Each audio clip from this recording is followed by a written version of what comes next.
तो आज का जो हमारा शेयर रहने वाला है वो है लॉरस लैब्स लिमिटेड। इससे पहले सब्जेक्ट से पहले आई जस्ट वांट टू से कि मेरा वॉइस थोड़ा सा इशूज़ है, तो इग्नोर द वॉइस। देखिए यहाँ पे आप बस सब्जेक्ट पे फोकस करो। ठीक है, तो कंपनी की बात करें तो आज हमें एक ठीक ठाक तेजी देखने को मिला, बट वही एक साल के टाइम फ्रेम पे 81% का रिटर्न है शेयर की तरफ से, बहुत ही शानदार। 5 ईयर्स के टाइम फ्रेम 186% का रिटर्न है, बहुत ही शानदार। और अगर हम इसको मैक्स के टाइम फ्रेम पे देखें तो शेयर ने अप्रॉक्स 1000% का रिटर्न दिया। शेयर ऑल टाइम हाई के आसपास ही बैठा है, 1141 का हाई लगाता है तो उसी के आसपास ही बैठा हुआ है। ऐसा नहीं कि बहुत बड़ी कोई गिरावट आ गई है। ओके, तो यहाँ पे कंपनी को फंडामेंटल्स पर्सपेक्टिव से, रिजल्ट पर्सपेक्टिव से मेरा क्या ओपिनियन शेयर को लेके मैं आपके साथ वो रखूंगा। एंड बिना किसी देरी के we will directly dive into the company's fundamentals as well as the results.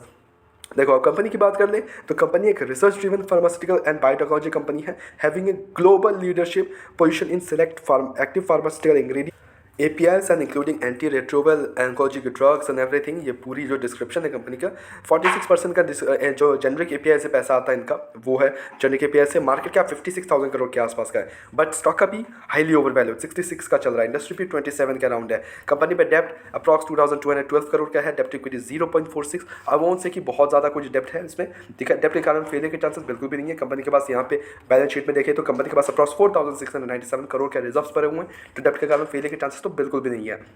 अब कंपनी पे आते हैं तो यहाँ पे ऑपरेटिंग मार्जिन जो है 25% का है, प्रॉफिट ग्रोथ 321% का है, great growth, PE ratio negative है अभी तो उसको 7 के अराउंड है। क्वार्टर रिजल्ट्स में आते हैं तो इनका जो सेल्स है इस बार का 1415 करोड़ से 1778 करोड़, ऑपरेटिंग मार्जिन 20% से 27% हो चुका है। ऑपरेटिंग प्रॉफिट कंपनी को जो EBITDA होता है वो 285 करोड़ से 480 करोड़ हो चुका है, और नेट प्रॉफिट 93 करोड़ से 252 करोड़।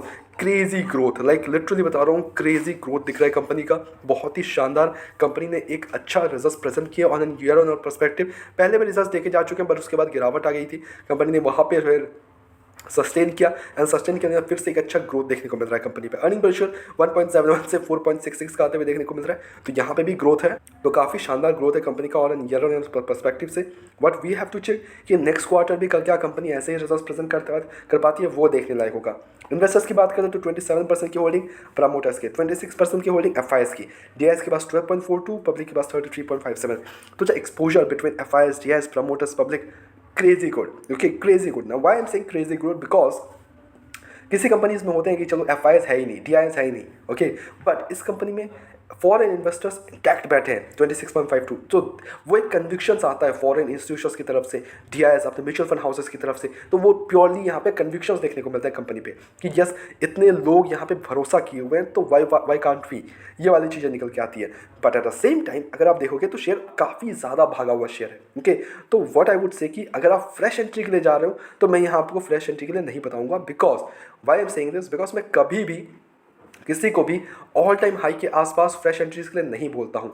अगर आप रिस्क लेके करना भी चाहते हो फ्रेश एंट्रीज, क्योंकि ऐसे जियोपॉलिटिकल टेंशन उसके मिड में, देन यहाँ पे आप 20% अप्लॉय करो, एंड देन गिरावट पे आता है, देन अगेन 20%, वो कुछ स्ट्रैटेजी में अपना सकते हो। अदरवाइज अगर आप निचले लेवल पे खरीद के रखो तो आराम से बैठो, कोई इशूज़ नहीं है। लॉन्ग टर्म पर गेम रखो, लॉन्ग टर्म बहुत बढ़िया आपको पैसा बना के देगा। एट द सेम टाइम अगर आप ऊपरी लेवल पे खरीद लिया तो देखो, ऑलरेडी खरीद लिया तो यहाँ पे कुछ भी अभी कुछ मत करो, शेयर को अच्छे से यहाँ पे गिरने दो, थोड़ा टाइम कंसोलिडेशन करें, उसके बाद आप जाके वहाँ पे अब अपना पहला एवरेज आउट कर दो, ठीक है। ये कुछ स्ट्रैटेजी पर अपना सकते हो अगर शेयर में, ओके। वीडियोस कैसे लग रहे हैं वो कमेंट कर दो, एंड ऐसे रेगुलर अपडेट्स को चैनल को सब्सक्राइब करो। हमारी तरफ से हालांकि कोई भी बाय एंड सेल कमीशन बिल्कुल भी नहीं होता, तो please don't take as a buy and sell commission, take as a suggestions के तौर पे लो। वीडियो को go ahead do own research as well, and then make the investments blindly, किसी विश्वास कर इन्वेस्टमेंट्स ना करें। ऐसे रेगुलर अपडेट्स के चैनल को सब्सक्राइब करो, वीडियो को लाइक करो। मिलता है नेक्स्ट वीडियोस में।